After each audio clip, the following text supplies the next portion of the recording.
Recording should now be started. And maybe I can now discuss my vague plan for what I'm doing. Okay, so what am I doing? Yes, okay. So does big, so this, what is this? This is a, well, apparently I asked this question back in 2020, right? So I don't know if this, if every computer science student has this experience, but it was definitely told to me several times that big O is not a total order. And I guess I can click on this link and it'll explain why. But the point is that sometimes people ask, oh, is it always true for any pair of functions that one of those functions is the big O of the other function? And the answer is no, because you can have these sort of wildly oscillating functions that depend on whether the input is even or odd. And so that's all well and good, but it's not very satisfying, because if you are used to doing things in, I guess computer science or math or whatever, you always see that the functions that you're told are the the asymptotic behavior of common operations that you do. They always have a very particular form. And, basically they're always expressed using logarithms and exponents and addition and multiplication and maybe some roots as well, and all of these things. And so it's very sort of frustrating that okay, in the answer they give, it's just this weird, wildly oscillating function, and you want to know the answer. Okay, but if I give just very well behaved functions, is it always going to be the case for functions like that? And so apparently the answer is yes. This was shown by Hardy in his monograph Orders of Infinity. And so when I was when was this message? This message was sent in 2020. And so I clicked on this link and I was directed to this PDF. And it's a 100 page PDF of a tract, a tract which was probably written in release date 2011. Okay, well, I don't actually think that must be the Gutenberg release date, because this was written long before 2011. All rights reserved by G.H. Hardy. Yeah, 1910. So over 100 years ago this was written. And so this is a sort of textbook about things. And okay, so I think the key chapter that we're interested in is this chapter 22, which is this logarithmico-exponential scales, and this is where he answers this question. And so we've already seen various functions are asymptotically greater than the other functions. And so this basically this chapter is all about okay, we have logarithm, we have exponents, and we want to start proving, okay, certain ones of those are asymptotically larger than the others, and I think this is the key theorem here. So a logarithmical exponential function is what he calls it, and then he switches to calling it an L function.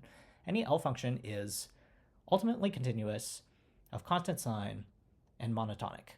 And as you go to infinity, it either tends to infinity or to zero or to some other limit, right? So it doesn't oscillate, or at least it doesn't, I guess you could say, at least it doesn't oscillate wildly. I'm not exactly sure. It might not be a very important distinction. So basically the thought is okay, I was very, very interested in this theorem, but this I've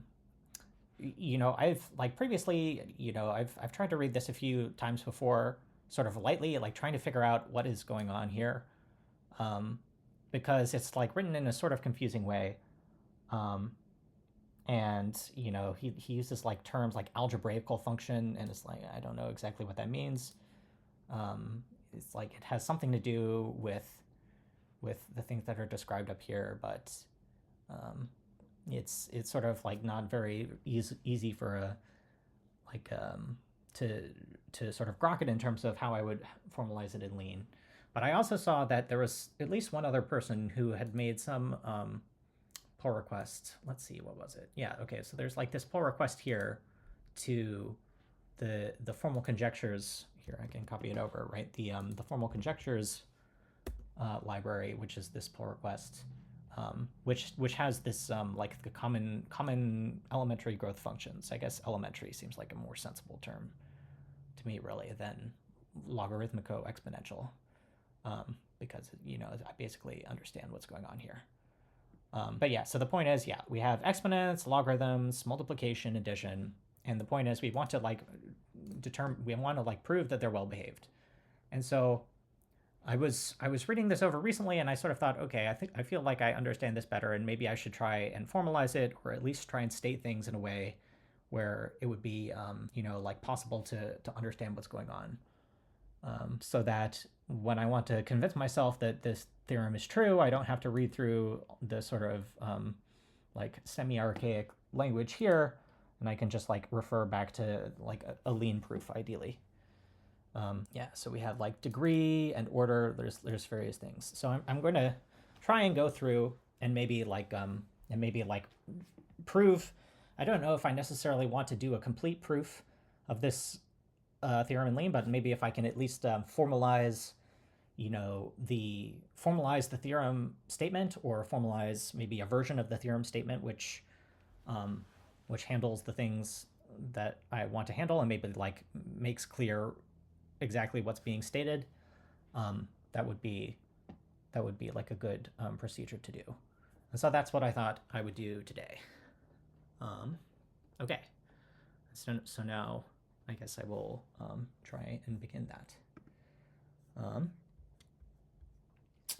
Okay, I have a question. Why didn't you previously try to prove a lemma from AKS? What about the effort in 34507? Oh, I don't know about this. 34507.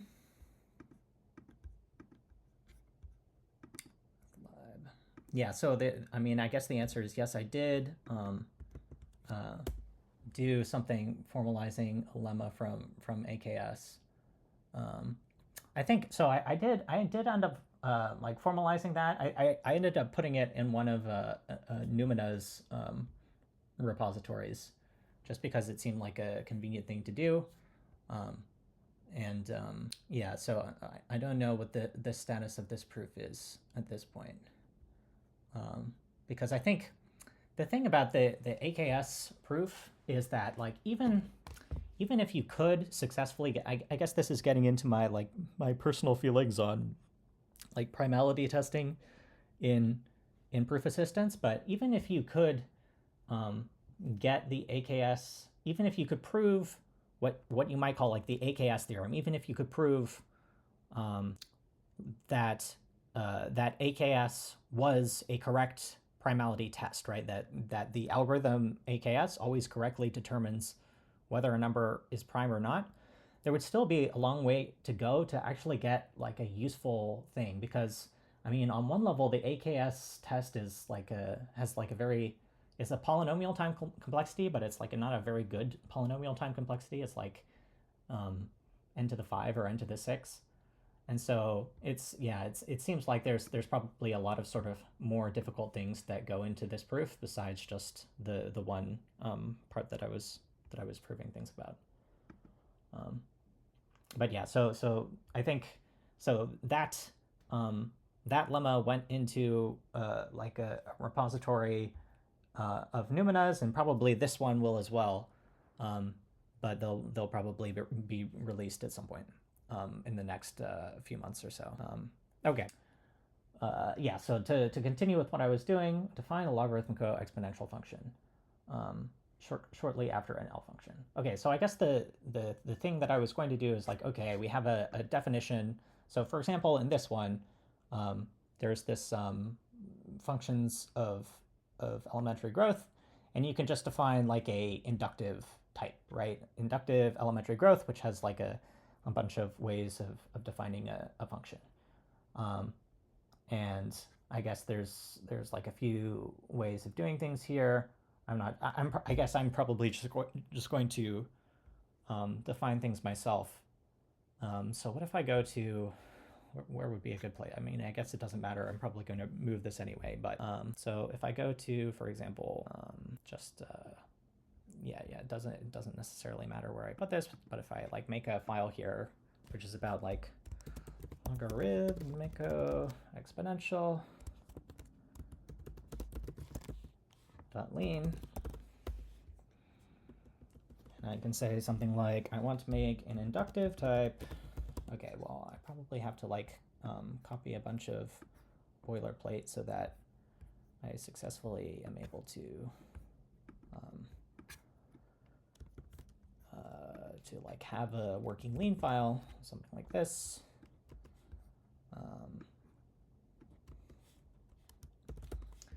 So I want to be able to define an inductive type that would go something like, okay, no, this is not the inductive type I want to define.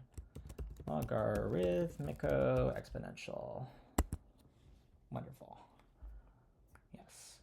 And so what are the things that I want? Okay, I think I want this to be a real number because probably the thing deals with real numbers. I want an ID.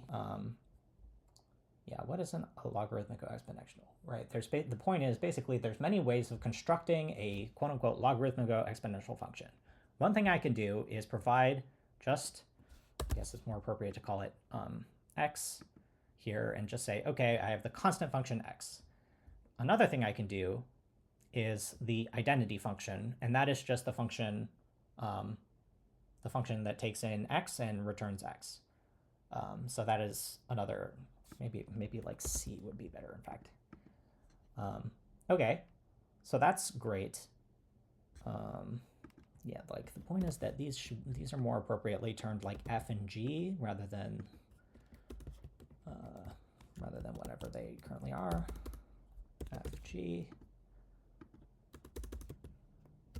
FG, log exp add mul.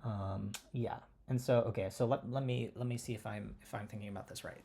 The point is, for any logarithmico-exponential function, we can also consider the logarithmico-exponential function, which is obtained by applying log to the output of that function. And similarly, we can do that with exp, and similarly, we can do it with add and mul. And we could also do like pow. We could do it, in fact, pow with f and g, right? And we could also do like roots.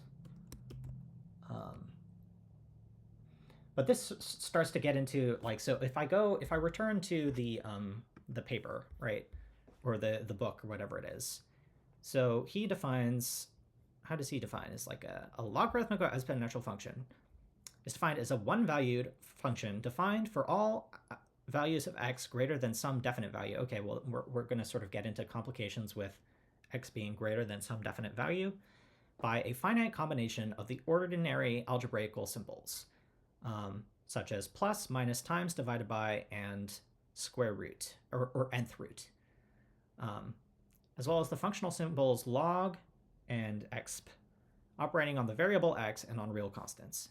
Okay, but there's some complications here, and there's some like interesting notes here, right? Which is one of the notes is that like this is maybe like too elaborate a definition, because if I consider, I guess this is true of pow as well. So I could define nth root as a form of pow, right? The nth root of something is just that thing raised to the power of 1 over n, right? So I could if I wanted to say something like root here, I could do that, right? I could say I have a function f and then some natural number n, but really another way that I could just write this would be to write root in terms of pow by providing f and then saying g is just the constant function, which is 1 over n. And similarly, right, I have add and mul, and it says that I also need, subtraction and division, but I don't really need subtraction and division because like for one thing, I have the constant -1, right? I can always create the constant -1, so I can just define subtraction as I add, like I take f and g and I add f to -1 times g, right? That would be equivalent to subtraction. And similarly, I think you can do division, right? Well, I mean, so like the additional factors, because we have log and exp, we actually don't need addition at all, right? Or we only need maybe one of addition and multiplication, because the like trick we can do is we can say that addition is defined as log of exp of a times exp of b, right? If I have exp of a times exp of b, that's just exp of a times b, or sorry, it's exp of a plus b, and if I take log of that, then I just get x plus b. And I think that works even if you have, yeah, I mean, that works even if you have like negative numbers. If you go the other way, you can maybe try and define multiplication in terms of log, but you would run into some like trickiness with, you would probably run into some kind of trickiness with negative numbers, because if I wanted to define multiplication using addition, logarithm, and exponent, what I would do is I would say log of x, or log of x plus log of y, and then I would take the exponent of that. But then that leaves the question of what happens when one of those is a negative number, or 0 for that matter, and that would be more complicated. So, I mean, so when I was reading this a few days ago, I feel like I came to the conclusion that I maybe did want to have, yeah, and I mean, another consideration is what happens in the rest of the proof and like which of these concepts are used in the rest of the proof. So I think the idea that I came to is that I probably don't want, I don't necessarily want POW, because I can define that in terms of, like, I can define f to the power g as the exponent of like of f times log g or something like that. Yeah, of g log f, you know, in whichever order. So I probably don't want this, and I probably don't want root, but I maybe do want the other things, even if they are redundant. Like, for example, I want, like, maybe what I want is like neg, to like take the opposite of something, and maybe inv. But I don't necessarily want POW as a separate thing, except that maybe I do want to like take like natural number powers of things, but that's maybe not so important either. So I can just, I think I'll stick with this as the set of things that I'm going to allow myself to do, and we'll see if I have any like additional like issues later. Yeah, okay, so I have this. Okay, so end computability. I don't know why end computability is here. I do have an end public section. Imports are out of date. Okay, well, clearly I should get the cache, and then did I already get the cache? Seems like I already got the cache. Okay, great. So okay, I'll just get the cache again to make sure that I have the cache, and then I will. The next thing that has to be done is Command Shift this. So now I'm here, and maybe what I want to do is like restart the server just to make sure that I'm on the right, that my server is running the right lean version. Unknown identifier R. Okay, so clearly I should port public imports. Yeah, so it knows that I need real basics in order to do this. And public section. Yeah, I don't know what the issue is here. Okay, and so I have this inductive, logarithmic, exponential. And the point is I should also be able to do like eval. Like, so I want to be able to define logarithmico-exponential.eval. Yeah, naturally. So what do I actually have here? Be able to compile definition because it's non-computable. Yeah, that's fine. It's probably going to remain non-computable. Unknown constant real.log. Public import. Yeah, so like where is log defined? Probably I'm going to get like a ton of stuff. It's in like real special functions or something. Like data, real. Okay, so clearly this is a job for the MathLib docs page. The thing I'm looking for is real log. It is in MathLib analysis special functions log basic. Okay, cool. I will, and probably exp is the exact same, except that I write exp here. I'm just going to assume that that's the, fail to build, okay, maybe not. Real exp is in MathLib analysis complex exponential. Okay, cool. So this is not a real file. paste that there. Okay, and now it's saying it failed to compile definition because I have real numbers here, so I'm just going to say non-computable. Can I say like non-computable section? I don't want to necessarily deal with, is it theory?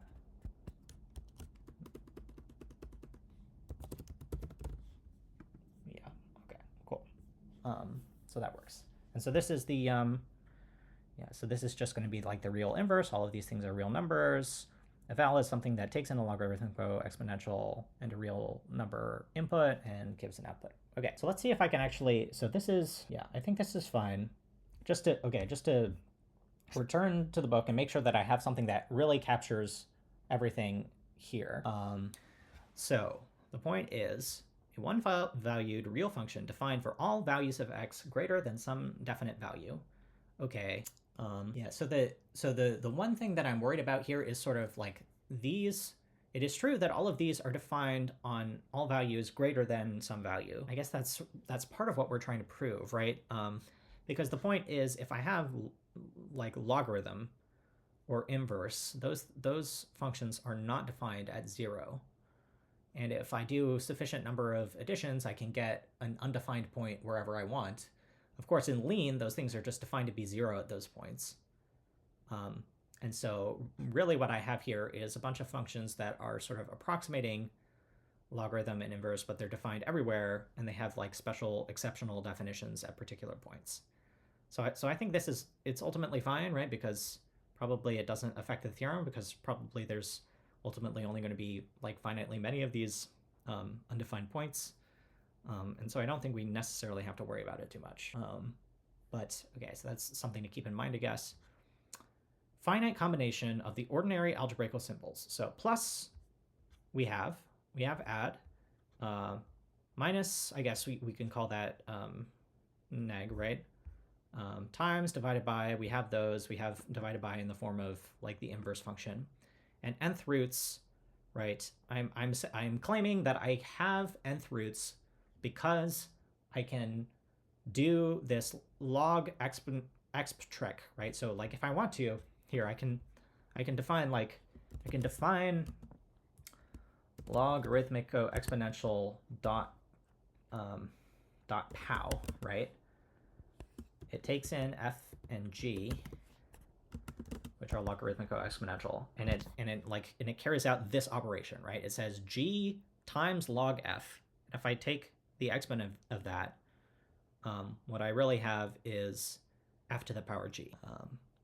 And so if I can get this, I can get, powers. And if I even want to like get roots, I could say something like def logarithmico, yeah, okay, I guess I can get sub 2, right? I can also def get div by this, and then I can def get like root. Yeah, this is sort of interesting. It's wanting to find like absolute value as well, because it's saying that I can just take the exponent of a log of something. This is unfortunately not the absolute value though, because if I have 0, then the result of that is going to be log of 0, which is defined to be 0. And then the exponent of 0 is 1. So this function is not actually the absolute value function, because it takes the value 1 at the input 0. So that's not necessarily something I want.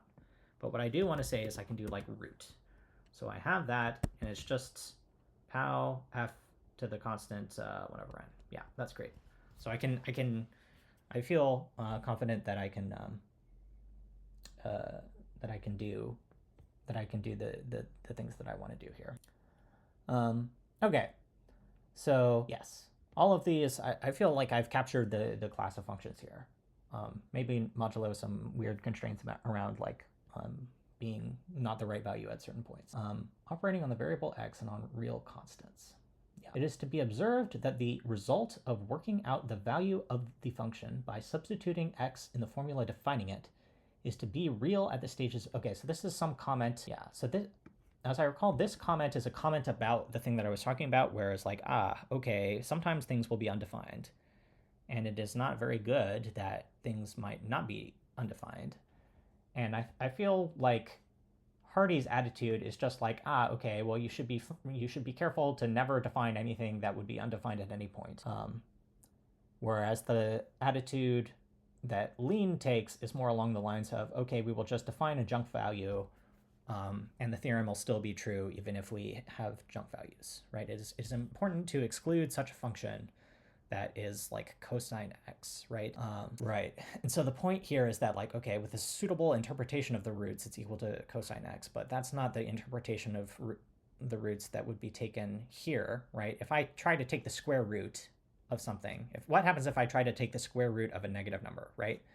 Well, I'm raising it to the power const 1 over 2, which is just taking the exponent of the multiplication of 1 over 2 times the logarithm of that thing. But if it's a negative number, right, I'm just taking the absolute value. So it's really the absolute value. Like, I think if you I think the square root function that would be naturally defined if you use this is going to be sort of like a comes down and goes up and over thing, right? It's going to be like reflected across the y-axis. So, you know, I guess he has one way of like saying we exclude such functions, and we have our way of defining what those functions would be. But nevertheless, we have the following theorem, I think.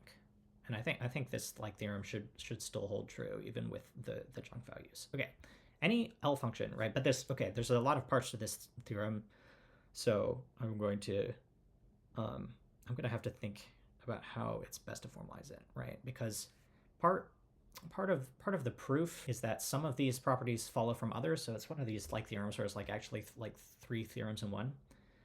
Any L function is ultimately number one, ultimately continuous, right? So for sufficiently large, and it is continuous on. Okay, let me just like try and like state the theorem as written. Just like main theorem, logarithmico dot main theorem.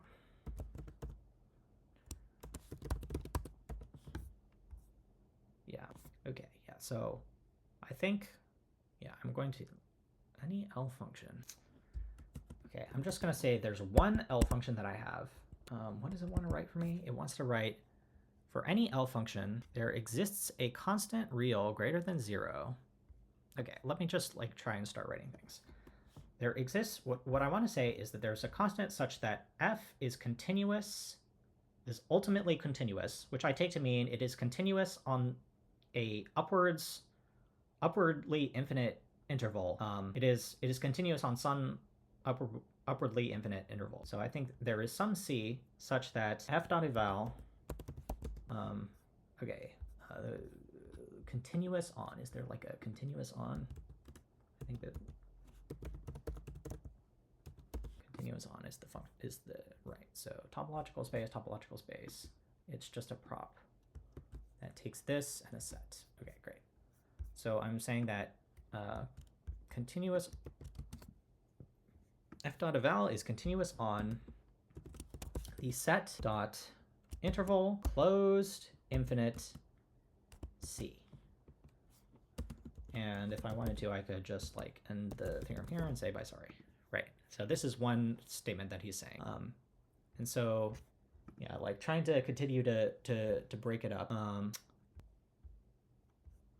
Yeah. Okay. Let me just try and like define a bunch of separate theorems. The tricky part is that like I know it's going to be like an inductive proof that involves all 3 theorems at once, but let me just try and define the theorem separately. Any L function is ultimately continuous. Any L function is ultimately, I think, okay, of constant sign. Any function, L function, I think, is ultimately of constant sign is what he's trying to say. So he's trying to say that theorem ultimately constant sign. Yeah, there exists a c such that for all x greater than c, this is not a very meaningful statement though. If f of x is not 0, then it is positive or negative. Okay, well this is just tautologically true. The point is that for any f, there exists a sign. The point is that the sign of a function is either +1 if it's positive, 0 if it's 0, or -1. Okay.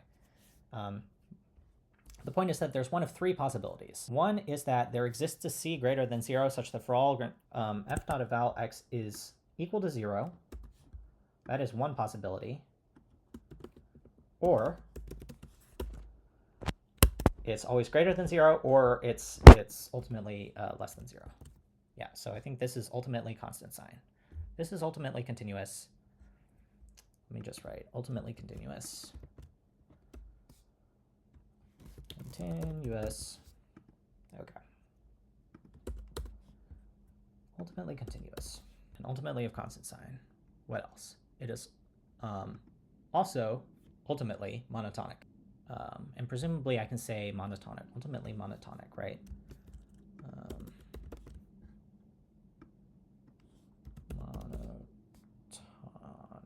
But the issue is that monotone in lean is means that it's going upwards. But the point, but what Hardy is trying to say is that it either ultimately goes always upwards or ultimately goes always downwards. So ultimately, like tonic is maybe a better word, because it's the point is that there exists a C such that it monotone on,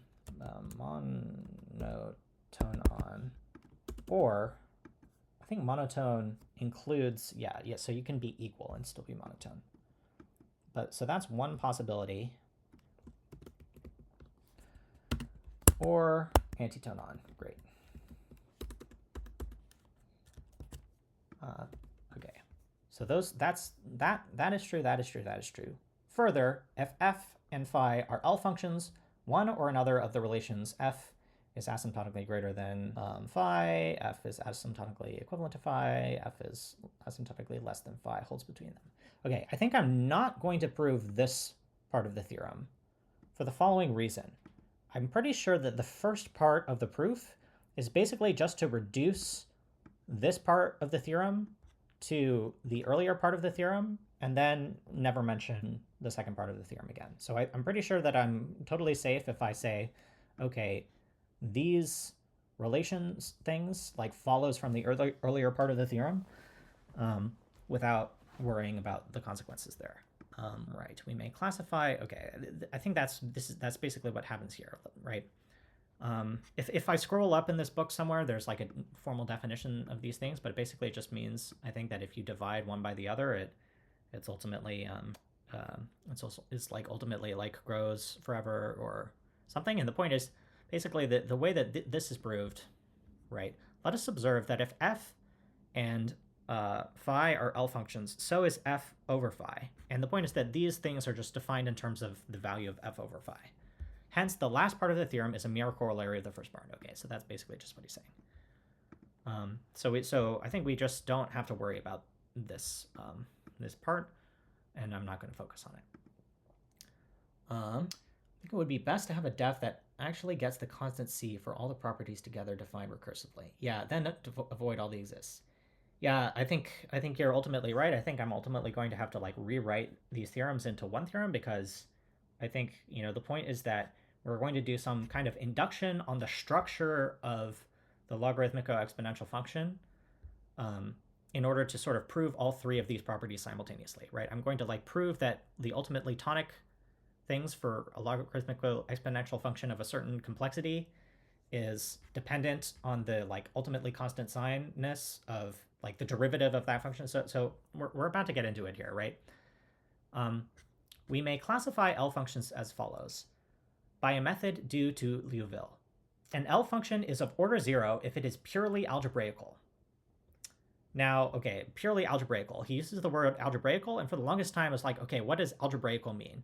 I guess it means like with the ordinary algebraical symbols. So I guess what he is trying to say is that it's like, okay, we could have done this inductive definition, and we could have left out the log and exp, and we could have added the root symbol, and that would have been another class of functions, and that would be the class that is called algebraical functions. Now, I find it pretty inconvenient to work with the root, and so I was reading. Okay, we're gonna see if I'm dumb or not, but I was reading the proof, and I'm pretty sure you don't actually need to include the root in the definition of algebraical functions in order for the rest of the proof to work. So what I'm going to do is sort of live dangerously. And so what I'm going to assume is that an algebraical function is just defined as sort of like a rational function, right? It's a function defined using add, neg, mul, and inv. And that's basically going to be my strategy for doing it. So like I guess if I wanted to, I have logarithmic exponential here. What I could maybe do if I wanted to would be to like write another inductive, right? Like inductive, like algebraical.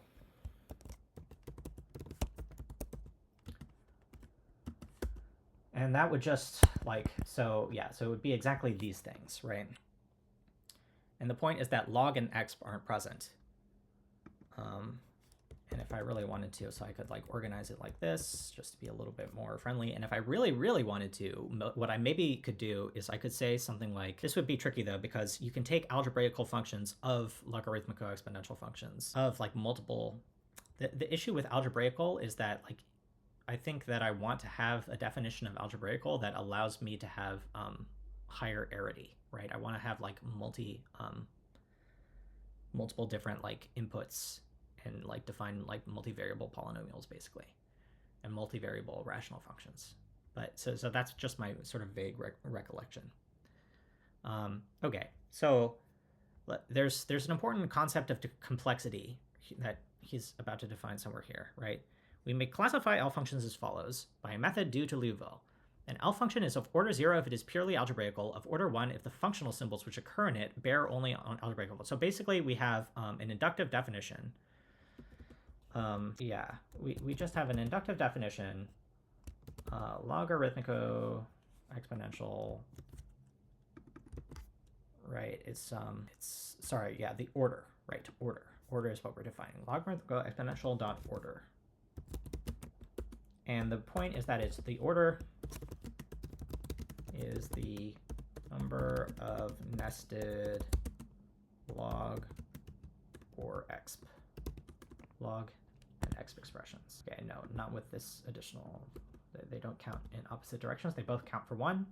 You know, so taking the logarithm of something makes it a higher order, and taking the exponent of something makes it a higher order.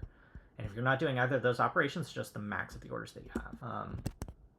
So yeah, so it actually wants to be this. Okay, so now it's given me something and I need to check that it's right. So we're saying the constant is of order 0. Identity is order 0. Addition and multiplication take the max. Negation and inverse keep the order the same. And logarithm and exponent increase the order by 1. Okay, I think this is a correct definition for order. Yeah, thus x to the power x is equal to e to the log x, e to the x log x. And so this is order 3 because we have log. We have a logarithm here, we have an exponential here, and then we have an exponential here. And these two things are multiplied together so they don't like increase. Yeah. Okay, as the results stated in the theorem are true of algebraical functions, it is sufficient to prove that if true of L functions of order n minus 1, they are true of L functions of order n. Okay, right, yeah. So, right, the results, right. Basically, the point is, this is true, the results of the theorem, right? Okay, so like we're here in the results of the theorem. And so like, yeah, to basically take Add Assembly Wizard's suggestion, what we can do is like combine these theorems into a main theorem.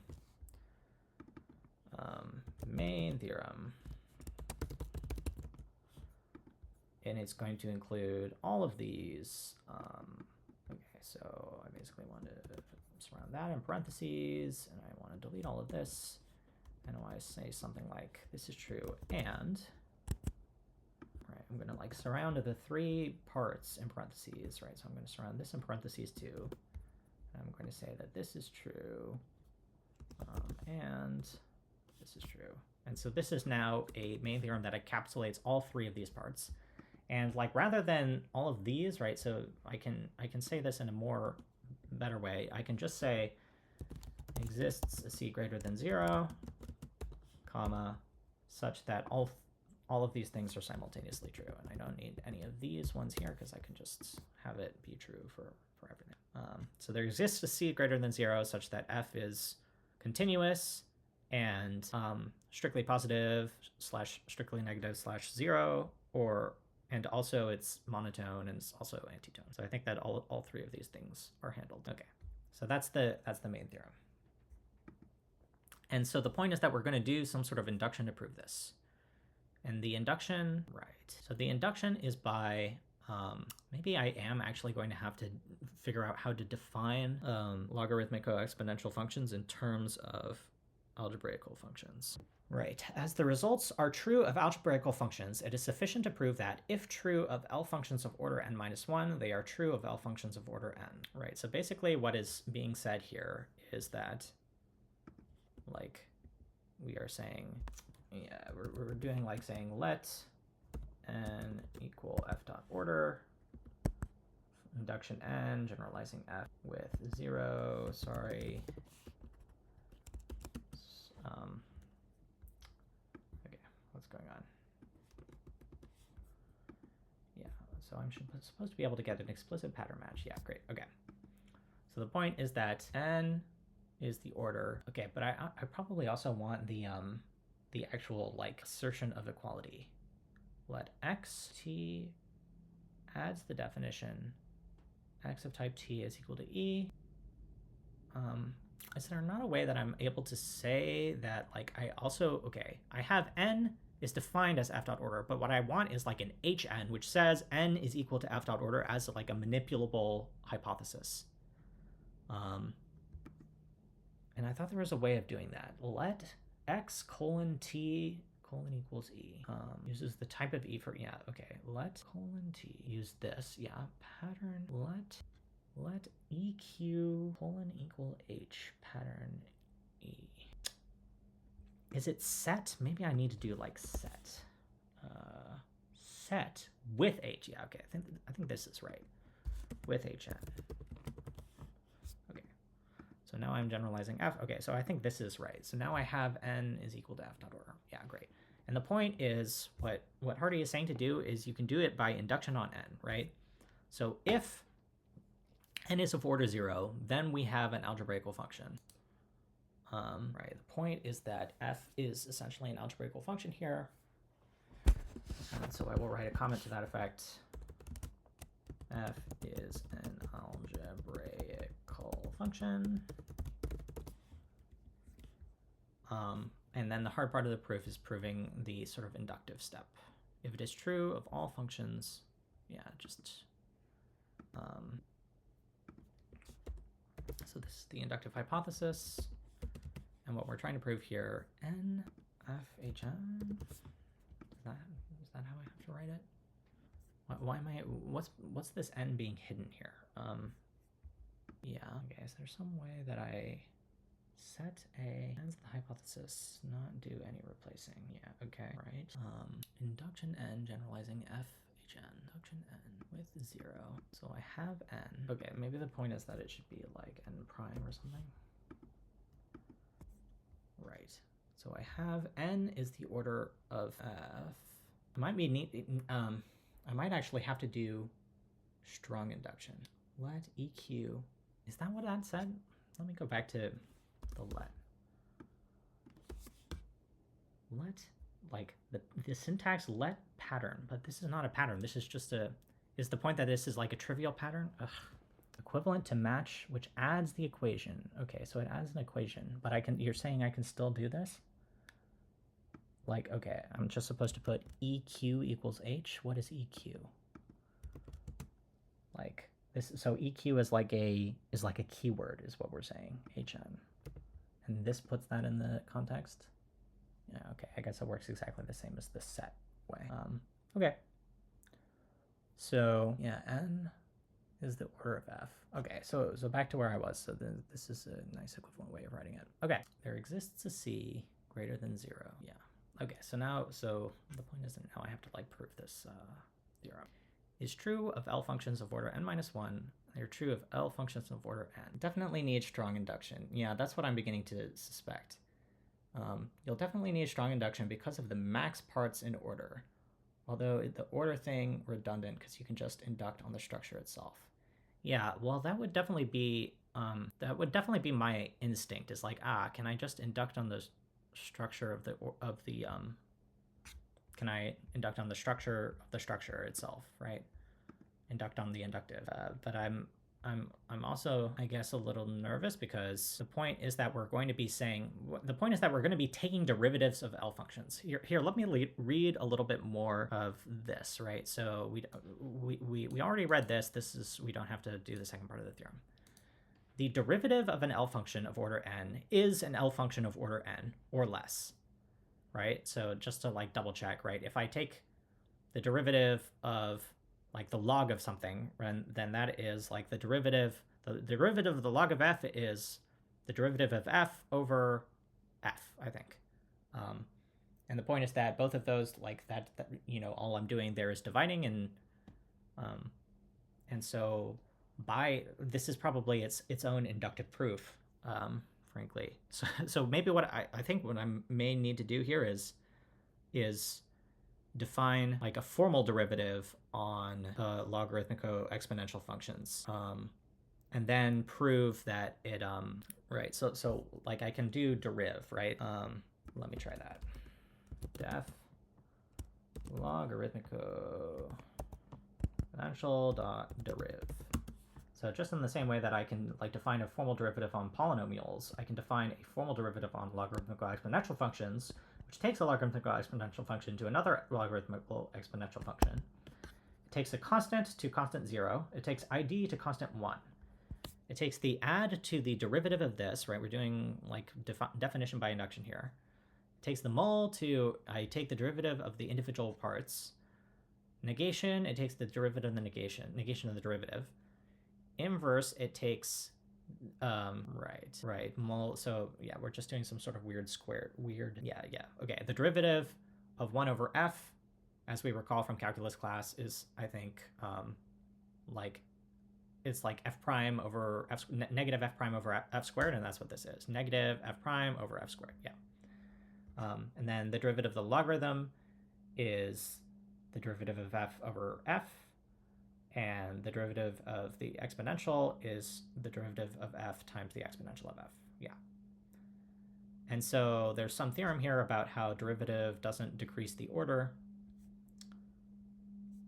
Yeah, so there's going to be like a lemma, like, so I have the derivative and I have the order, and I have to say that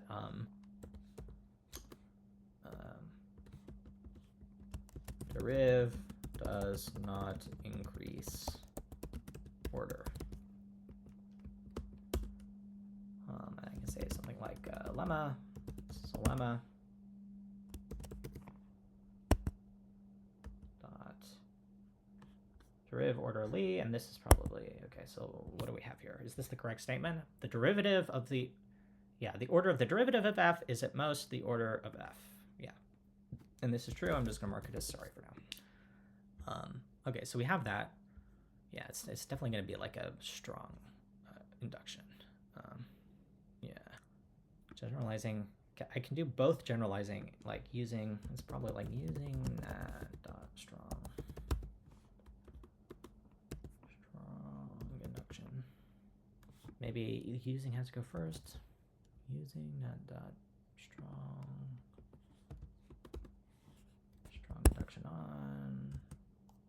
Generalizing those other things, alternative H's. Okay, but now I have to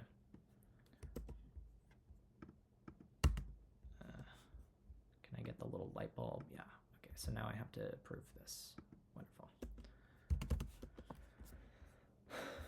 Okay, returning back to the paper proof, the derivative of an L function of order n is an L function of order n or less. Hence, it is enough to prove that if the results are stated are true of L functions of order n-1, then an L function of order n is ultimately continuous and of constant sign. Because if this is true of any L function of order n, it is true of the derivative of such a function, and therefore the function itself is ultimately continuous and monotonic, right? So the point is, we have the ultimate constant sign part, and the ultimate continuous and monotonic part. Is the ultimate continuous part like easier to prove than the rest of these things? I think he might say at some point that the like that you could like, because I'm sort of interested in breaking this function up. I don't want to like have to prove all three of these things in simultaneity if I don't have to. So I'm just trying to think if there's a relatively simple proof of the fact that these functions are ultimately continuous. I guess the issue is that they're not necessarily ultimately continuous if we don't already know that they're not like oscillating up and down around 0, right? Because if they're oscillating up and down around 0, then it could be that the logarithm of such a function would be not eventually continuous. Okay, so it is sort of complicated. But the point is, it is continuous and cannot vanish for a series of values of x increasing beyond limit. In other words, it eventually is of constant sign. This is just a fancy way. This is part of what like makes me really frustrated. Is like previously he said like ultimately of constant sign, and here this is just another way of saying that. Okay, I guess he's saying it's like ultimately continuous and of constant sign. It's not clear to me like how this increases my understanding. Ultimately continuous and cannot vanish for a series of values of x increasing beyond limit. Right? Yeah. Okay, that's what it means to be ultimately of constant sign. Or if this is true of any L function of order n, it is true of the derivative. Right. Okay, so like trying to think through this again. The point is, we're trying to prove that it's true. We're trying to prove that this whole theorem is true for things of order n. That is where we are at this stage in the proof. N prime, IH. We're trying to prove that this is true. We have that it's true for all lesser n. Wait, maybe have I stated this right? Yeah, the continuity should follow trivially from the sign part. Yeah, log, and I guess also this inverse, which I've included. Right, the continuity should follow trivially from the sign part, because if I know that I am, I know that if I'm continuous, and I know that if I'm a constant sign, right? So like, if I'm a function, and I know that my derivative is continuous and of constant sign, that is really just like that. That is exactly what it means that I know that I'm monotonic, right? Or at least it's enough to prove that I'm monotonic. So basically, I've proved it already for all things of lesser order. And it's sort of like a sort of zigzag induction, right?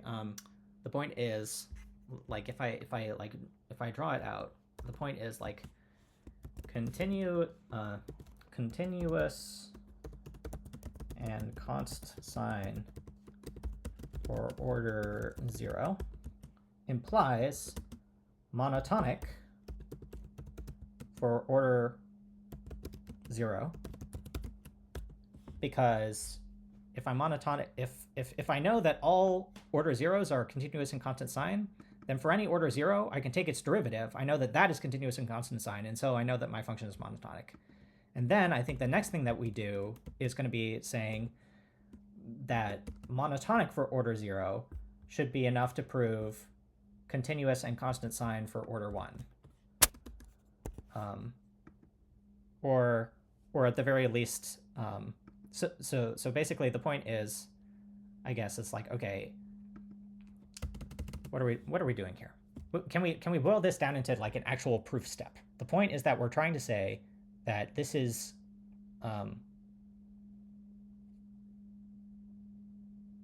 the point, I think, is that we're doing like a sort of suffices step here, right? We're saying it suffices to prove that. Okay, let me like read again what I have here. Why is n not equal? Why is n prime different from n? What I wanted to be able to say was that I have f of order n, and I know that for all m less than n of that order, what I want is to clear the let, right? Isn't there like, I don't actually want the definition of this to be here. I want to say something like clear. Is there like a clear let?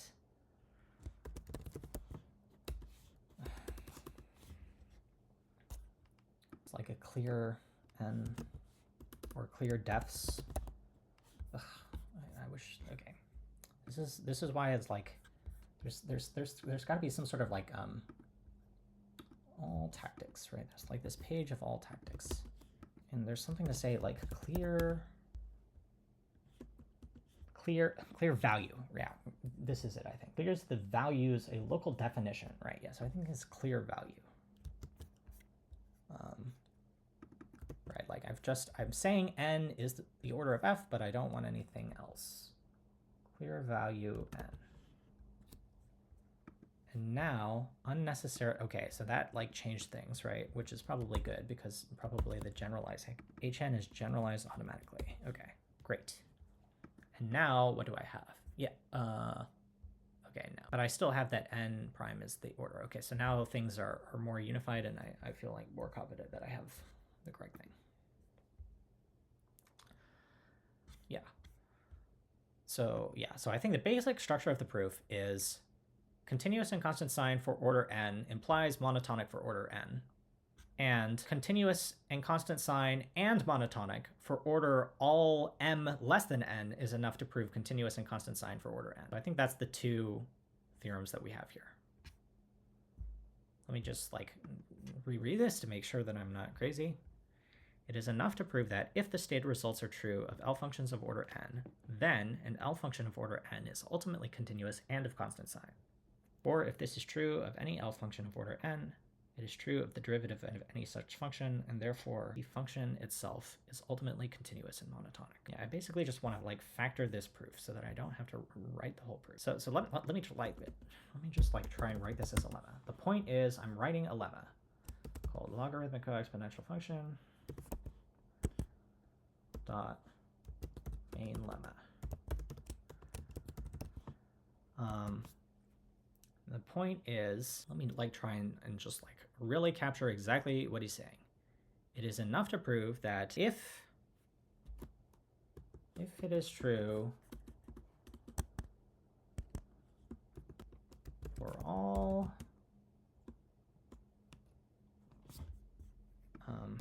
so if I have like an n, and if I say for all n prime less than n, it is the case that for all functions of order n, this should be hn, right? Yeah, this is okay. There's like it's it is enough to prove that if the stated results are true for L functions of order n minus 1, then an L function of order n is ultimately continuous of constant sign. So I have all the results for n minus 1, and I guess less, right? I feel like that's maybe not clear. I'm pretty sure that you do need them to be true, not just of L functions of order n minus 1, but all orders less than n. So the point is I have this lemma that says that for all n and all f of that order n, it has these properties. Then I can prove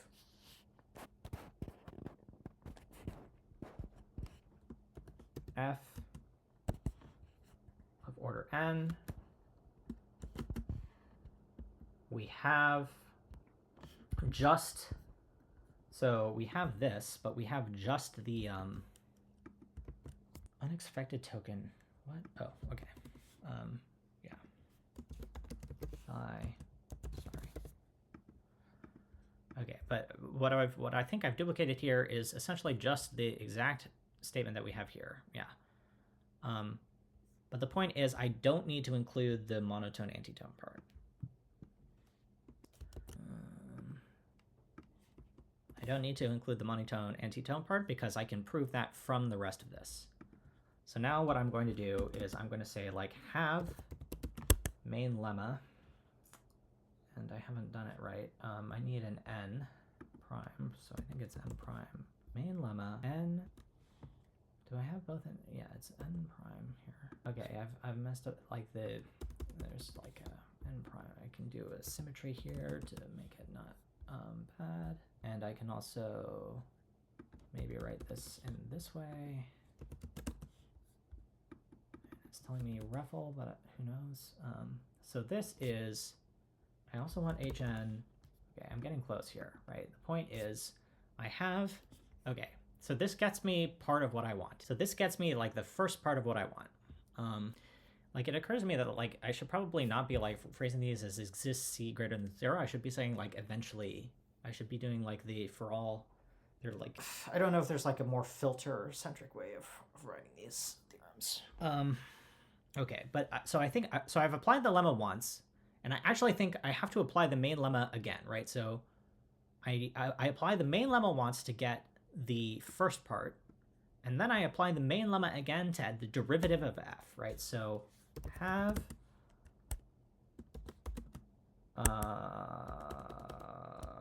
logarithmic exponential main lemma n to f dot deriv.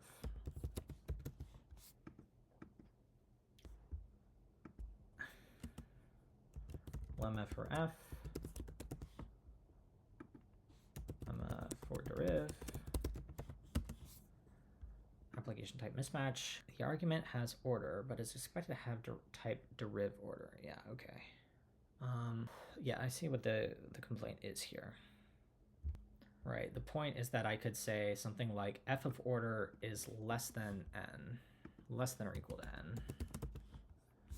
And now this would be a complaint, but this would be like by exact LE ruffle.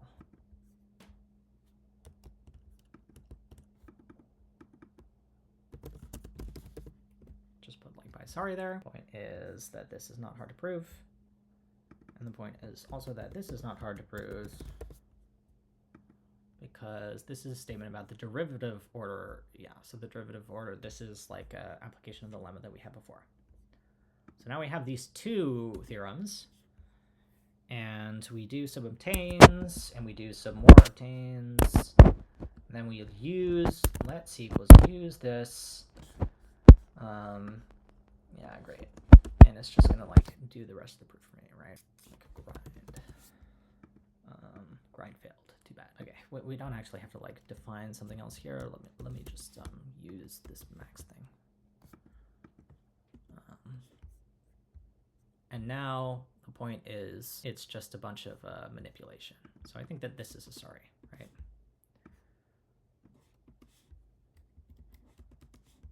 Right now would be a good time to break out the AI, right?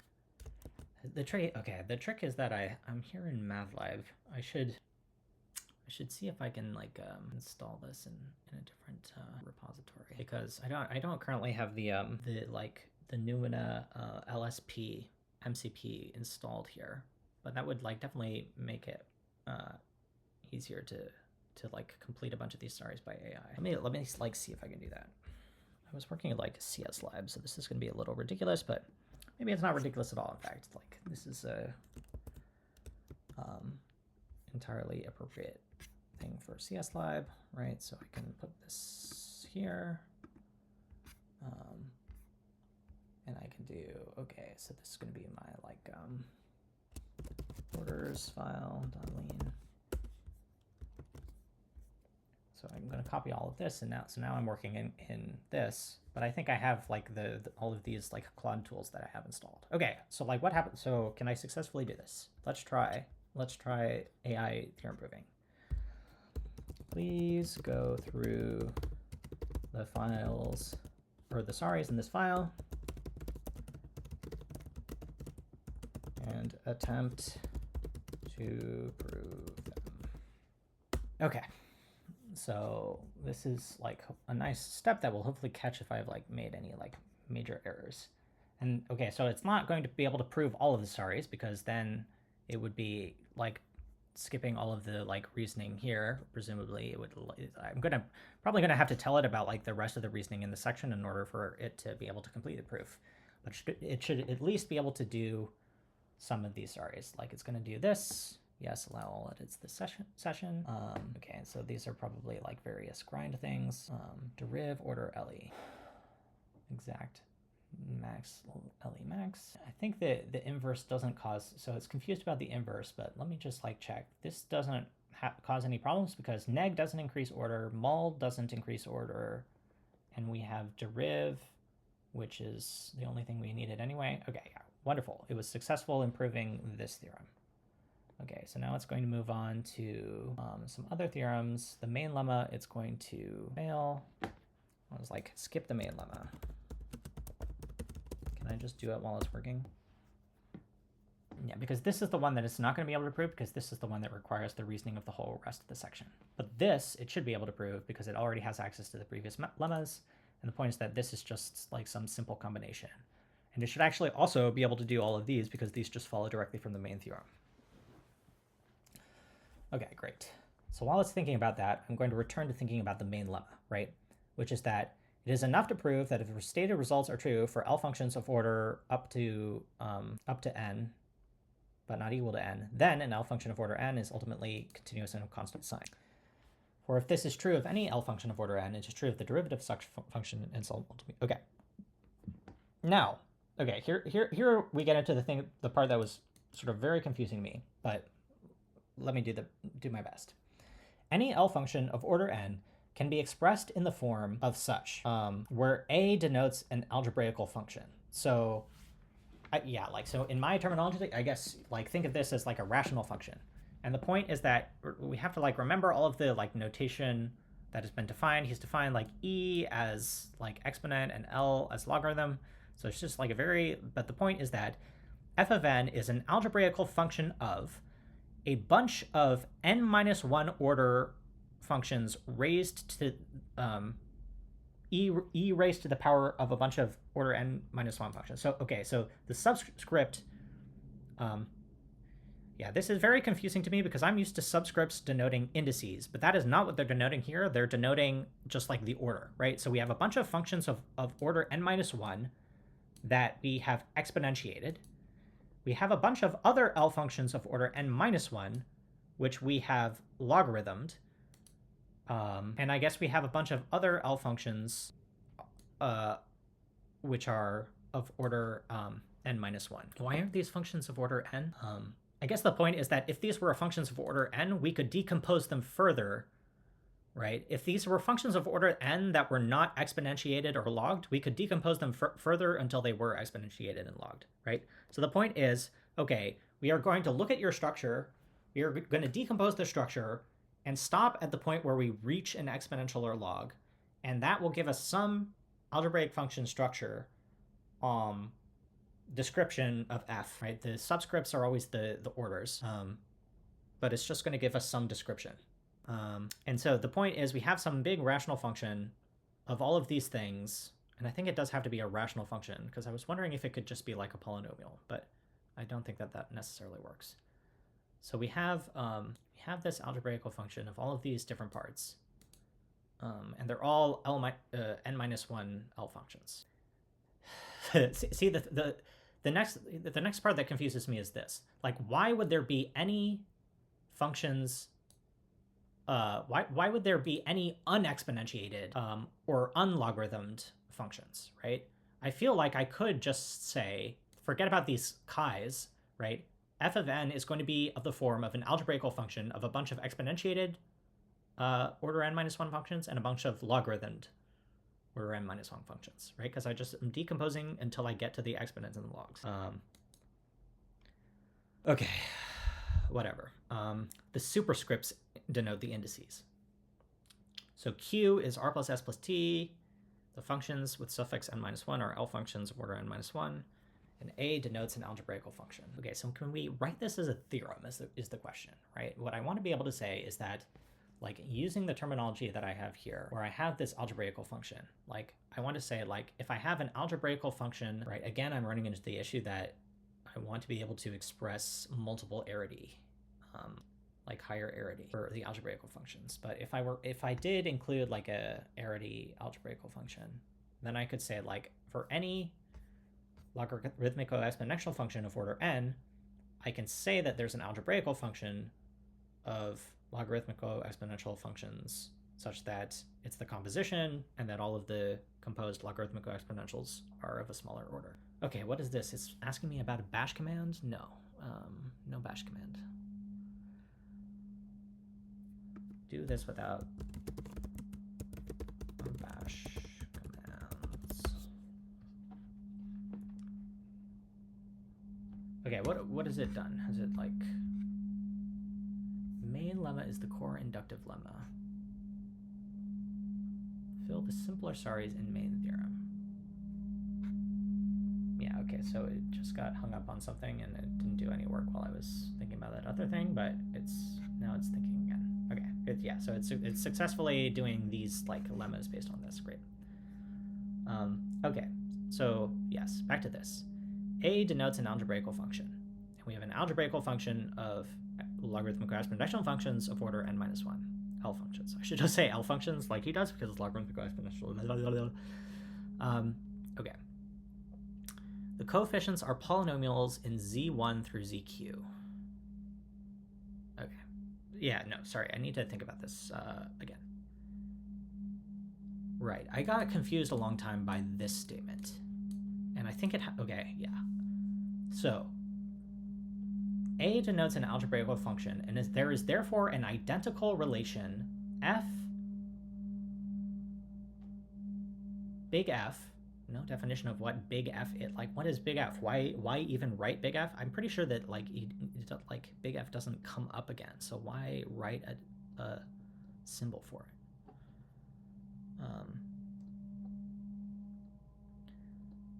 So there is a relation m0 fn to the p, m1 fn to the p, where the coefficients are polynomials in z1, zq. And the point is that this is an identical relation to n f of n being this expression, right? So if f of n is this expression, then f of n. So I think that the key part that was confusing me for a long time about this is that this weird relation thing has a lot to do with the roots, right? The point is that, okay, if it's an algebraical function, there could actually be roots in here.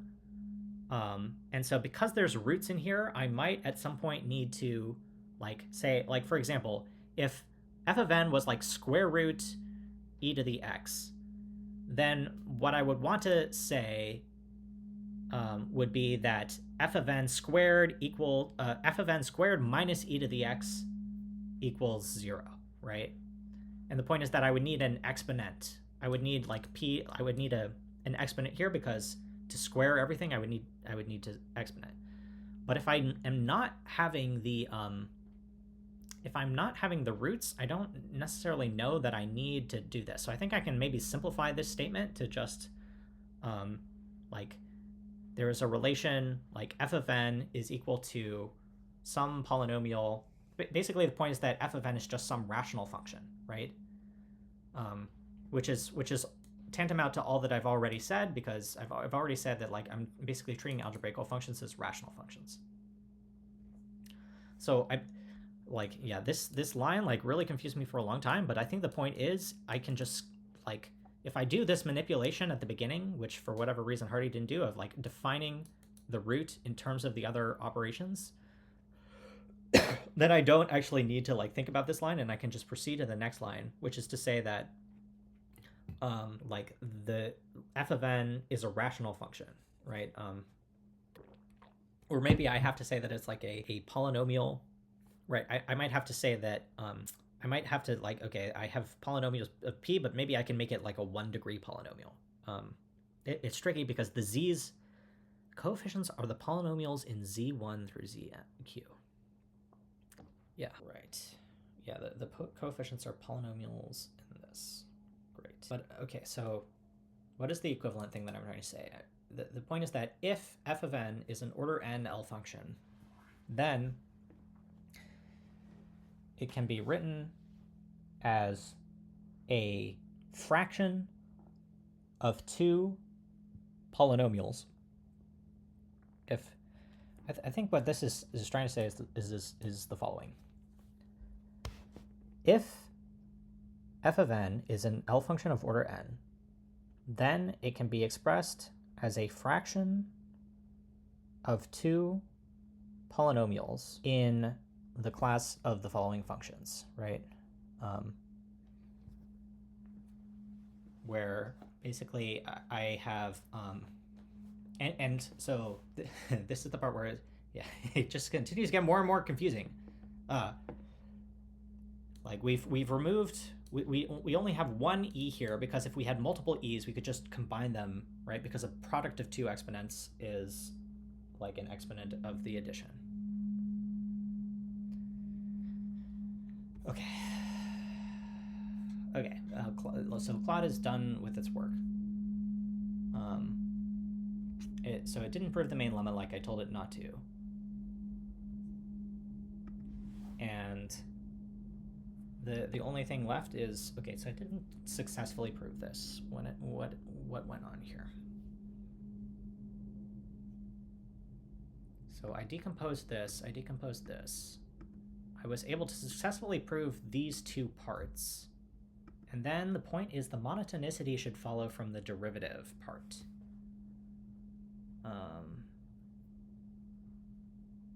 Right. The point is that the derivative is of constant sign.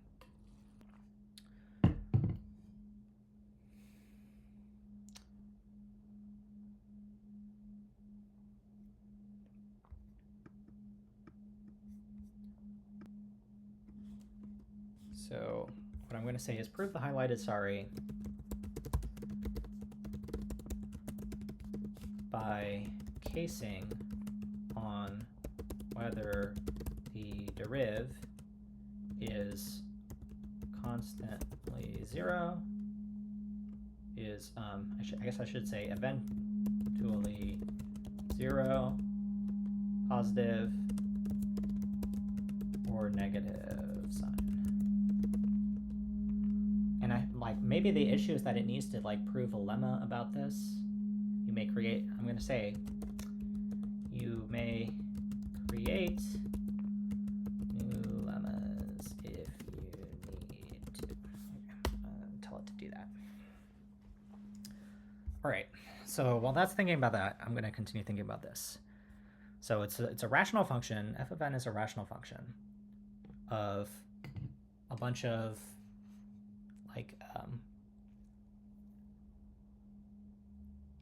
I think it's just a rational function of a bunch of exponents and logs of order n-1 L functions. Maybe the terminological issue is that in Hardy's definition, the order is not just an explicit number; it's actually just like a bound on the number, right? So I think that the way Hardy is defining things, all order 2 L functions are also order 1 L functions. It's like the order is it's not like it has a fixed order. It's more like a relation between L functions and naturals, downwards closed relation or whatever. Okay, but the point is okay. Let me try and summarize all of this.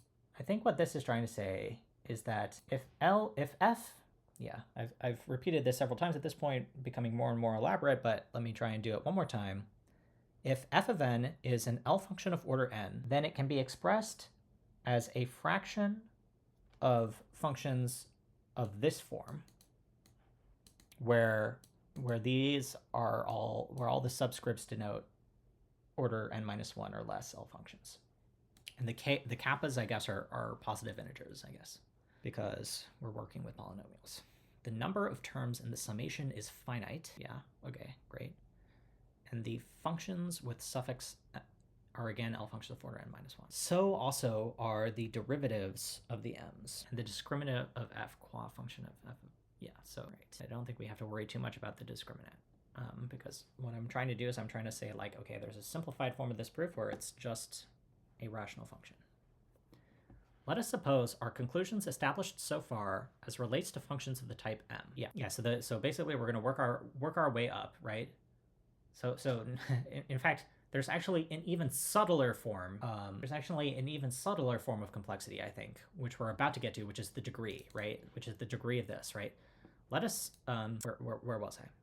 Let us suppose our conclusions are established so far as relates to functions of type n. So he's going to say something like, okay, it suffices to prove that the functions of this type have the properties we need, because then it will be possible to just it'll be possible to prove that they're the division of one by another. It follows by a well-known theorem, which he has in terms of this here. But let me see if I can reason through this, right? Let us suppose our conclusions were established so far as relates to function of the type m. Then it follows by a well-known theorem that the division of those two functions, f of n, is continuous, right? So if I have M0 and M1, and I know M0 and M1 are both eventually continuous, then I know M0 over M1 is eventually continuous. Yeah, I buy that. And since f of n equals 0 involves mp equals 0, then f of n is also ultimately of constant sign. Yeah, so I think I've successfully avoided this well-known theorem, and I'm just saying, okay, if I divide two functions that are both ultimately continuous and ultimately of constant sign, I get a function which is ultimately continuous and ultimately of constant sign, because, right, is ultimately going to be continuous because the divisions are ultimately continuous. Okay, well, no, I need to think a bit more carefully, but I still think I'm right? It's ultimately of constant sign, right? I have that both M0 and M1 are ultimately of constant sign. So if they're both ultimately positive, and they're both continuous and ultimately positive, and so their fraction is continuous and ultimately positive. If one is positive and one is ultimately negative, then they're continuous again, ultimately positive, and ultimately negative, right? If one of them is ultimately 0, then because luckily, I think I'm sort of like maybe experiencing fortune here, right? Luckily, because of the conventions, right? If either one of them is ultimately 0, then the fraction in the junk value formulation is going to be ultimately 0. And so that will again ultimately be continuous and of constant sign, namely 0. So I think that this is fine. Okay. I'm wanting to start writing here. Did it succeed? Okay, so it said derivative is 0, but did you make more lemmas? Right, okay. The syntactic derivative, you made more lemmas, like, okay, but I want to tell it, like, prove those lemmas. Because I want to make sure that you didn't misformalize anything. Is this true? The syntactic derivative agrees with the calculus derivative. Yeah. That's sort of what I want to say, right? If it's continuous, I don't know if these lemmas are actually true or not, but hopefully there's not too much of an issue with them. Yeah, okay, whatever. It is enough to establish our conclusions for functions of the type M. Right, okay. I feel like what I want to do now is I want to like state the theorem about like what I'm trying to claim about L functions of order n, right? I want to state that the L functions of order n can be expressed in this form.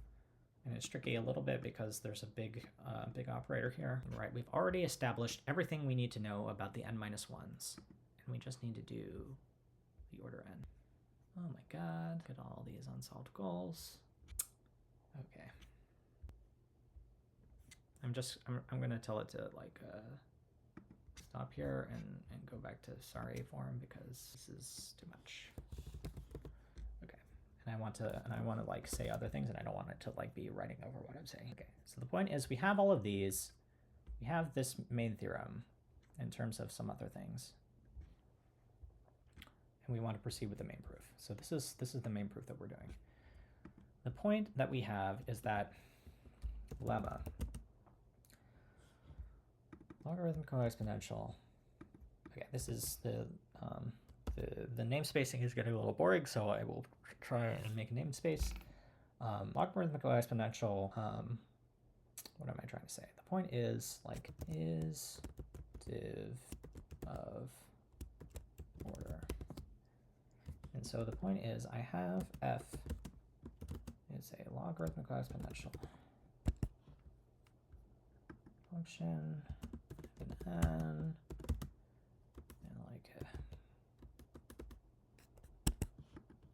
Say something like this. Yeah, probably. I want to say that this is of a certain form. Yeah, because I'm going to need to start passing like lists or vectors or something, because this is going to be. I'm going to need to start passing lists or vectors because I want to be able to express the notion of it is a polynomial over many other things. Let me just go back here, right? The point is that this is a polynomial, right? This is just a sum of a bunch of things. Right, finite number. Yeah, so I'm going to want to say something like, I'm thinking if I like need to just like define a bunch of other additional types up here, inductive types up here, to capture what I'm going after. Like I want to define like different particular classes, right? So like I could call this like the class of like terms, right? The class of m sum terms, right? Like in inductive, m it wouldn't even be like a struct, it would be like a productive m sum term would be a like, so wouldn't even necessarily be that. It's just a regular form, right?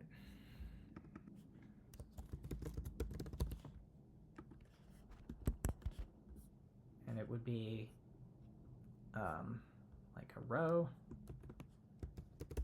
which would be a logarithmic exponential function.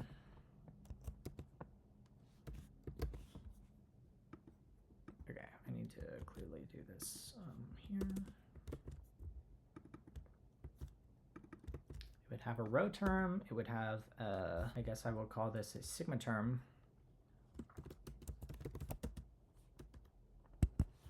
And then it will have a bunch of tau terms. And this is actually going to be a list. Now, okay, these are positive integers. So I think I don't actually have to say they're positive integers. I can just have a list with duplicates. So I'm going to say that this is like a list.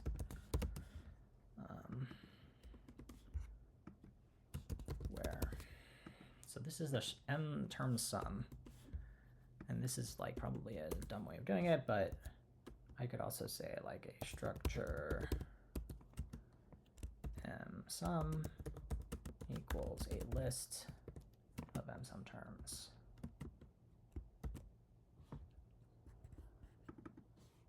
It's just a def. Yeah. So I have these things.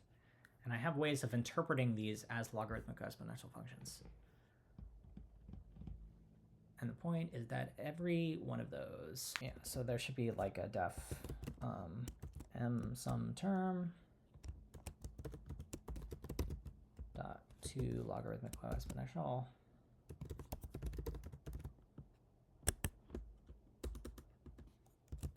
And I also want to be able to do this for m sum. There is an interesting wrinkle here, though, because they're rational functions. Yeah, the wrinkle is, here's what I'm afraid of, right? I have these things, and I'm computing the logarithmic exponential, but I'm worried that, like, I can't say that, like, the logarithmic exponential that I have is equal to one of these terms, because really what is equal is just their evaluations, or maybe even their evaluations aren't equal because of like weird junk value things. They're just like what I know I can say is that like for every, the point is that I have the following theorem. Let me try and write the following theorem. I've defined the order. This is the theorem that I wanted. The theorem that I wanted is what? Well formed at. No, I don't necessarily want this. I mean, like maybe, okay, so maybe this is like invention of the okay, but here's, yeah, so this is where I was. The point is I actually want to say the following thing. There exists m0 and m1, which are m sums such that f equals div. Okay, but this is not true. Sorry. This is what I want to write, but this is not true because like these are saying that they're equal as like expressions, and that's not what I want to say. I want to say that they're equal as not as expressions, but as like functions. So what I sort of want to say instead is like f.eval is equal to this. And this is the lemma that I'm sort of interested in. Okay. I'm not entirely true, like, note to self to do. Is this true? Or is it only true on all but finitely many points?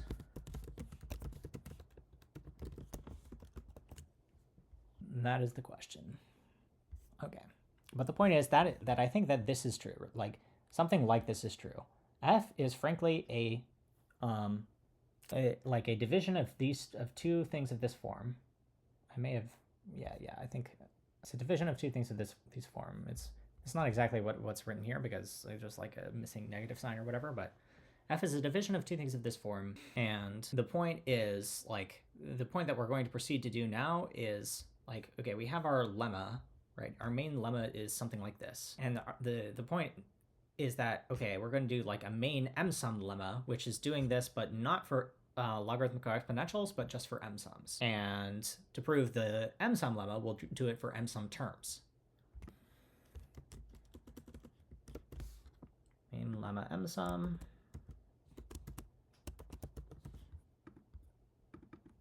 This is going to be an m-sum, I think. Dot to logarithmic exponential.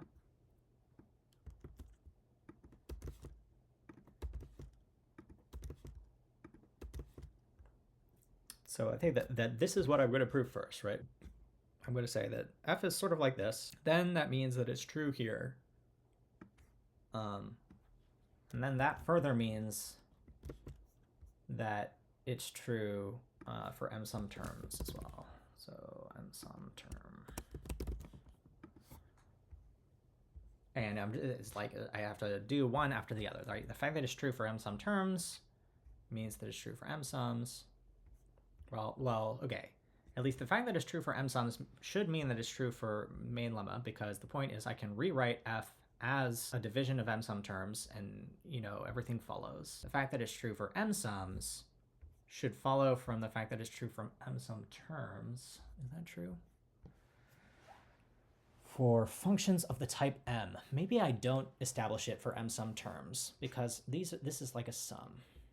It is enough to establish our conclusions. Let us call the degree of a term of m. Yeah, okay.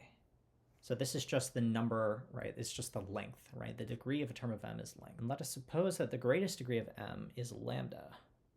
And there are mu terms of degree lambda, and that the term printed at yes. So this is like all of the things that we're going to prove that we're eventually reducing. And that the term is printed in the expression of m above is one of them. In the first place, it is obvious from the form of m and the fact that ey and ly, exponential of y and logarithm of y, are ultimately continuous when y is ultimately continuous and monotonic. Yeah. It is obvious that it is ultimately continuous. Okay, so yeah, what's being said here is that I can actually break this up further. Okay, I think I should not have written this. I think I should not have written this lemma. The point is that this lemma implies this.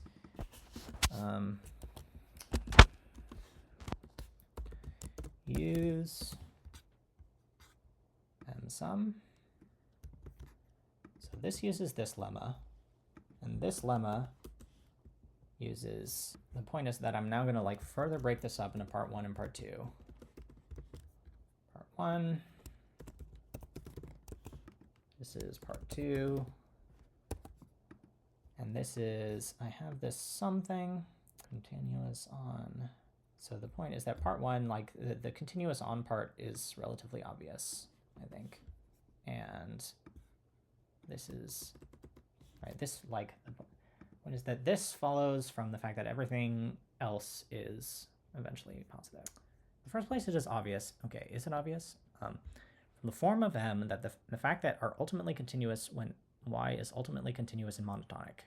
Yes, so we already know that the things in here are continuous and ultimately monotonic. So we don't have to worry about like oscillating around 0 here.